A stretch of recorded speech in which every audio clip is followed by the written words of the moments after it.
At this phase right now, well, there's a ton of things. You're teaching guys how to practice. You're teaching guys how, just how we do things. Our older players always do a great job, and our veteran players, maybe not that old, do a great job of educating our guys on scheme, on, how we do things. But you're still not out there full speed in practice, just how we operate. And then you're in installation mode, you're in experimentation mode a little bit of trying to find out whether it's we've got a bunch of young offensive linemen, how physical are they, how smart are they, how tough are they, all those things that you're trying to filter out, and simultaneously educate, drill, filter out maybe who's going to down the road gonna contribute this year, who's gonna redshirt. There's a million things that are going on right now, but I think the biggest thing in establishing, certainly with the young guys, is how we do things, and then the roles kind of come out of that once you get through the install phase, and that is a couple weeks away. Where's Ty Griffin at within your offense? It seems like he was doing a little bit of receiver quarterback in special teams this spring. Correct. Yep. Yeah, that's another guy that just didn't have a clearly defined role after the spring, and that's fine. But trying to squeeze something out of that for sure. He's a talented guy. I mean, he's a fast guy that brings a lot to the table, and he just needs to be a little bit more consistent at one spot. So is he coming in as a quarterback? He's going to move around. Yep.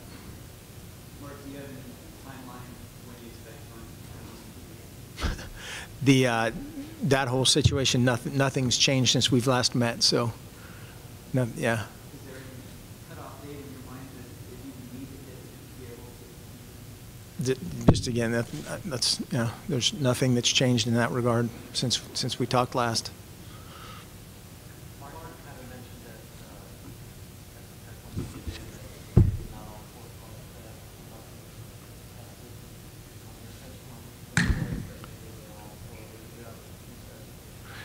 I do have clarification on that, and this is another thing. This will be the last time we discuss, but I can't remember. There were a couple guys there. Andrew was there. He can validate my outlandish statement that I made, which my first thing that I said is we don't condone any behavior of that nature. Period. Was the first thing I said. This gets validated. Correct, Andrew? Correct.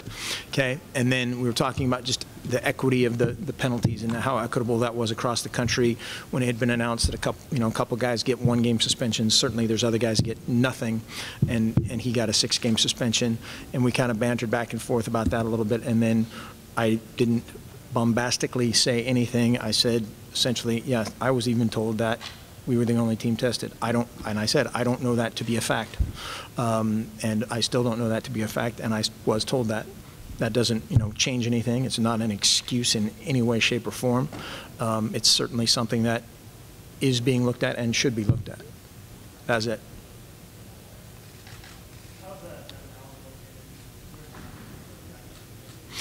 We'll see. Today's kind of it's an unfair situation for you guys and for me, because literally the only thing we do this morning is a walkthrough. We meet, we talk, and do all that stuff. He looks fantastic in his uniform. He looked great in his practice jersey, and he looks like a fast guy. But he's such a tough dude, and I have no doubts that he's going to do everything he can. He has done everything he can over the summer to put himself in a situation to be back out there.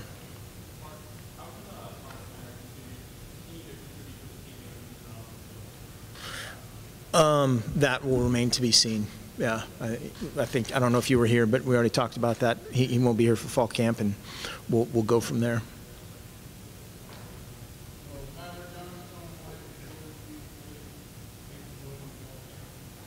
Sure hope so. Sure hope so. And I'm not trying to be coy. Is that the right word? Thanks. Yes, sir. Coach, you brought in a lot of young talent in your recruiting class this year. Do you have a timeline for when you expect to know if you want to redshirt guys or not? That's one of those things, yeah, that kind of plays out again. Ideally, the hardest part with that is you see guys for maybe 2 weeks, and when we want them to make a ton of mistakes, we want them to make a million mistakes. We try to make different mistakes, but we try to then we try to pull out our crystal ball and go, okay, in 6 weeks, what's this guy going to look like? In 7, 8, 9 weeks down the road, the natural wear and tear of the season, you need some guys to step in. And the worst thing that you can do is have that uncertainty. You know, we try to be very definitive in fall camp of going, we're playing this guy, period, and then playing him substantially. You know, getting down to week 8, week 9 and going, oh crap, we need, you know, this spot or that spot or whatever, that's just unfair for everybody. So we try to do that as best as possible up front. There's a ton of very talented guys where that is, whether that's offense or defense or special teams, you know, is a place where they can have some instant impact. We'll see.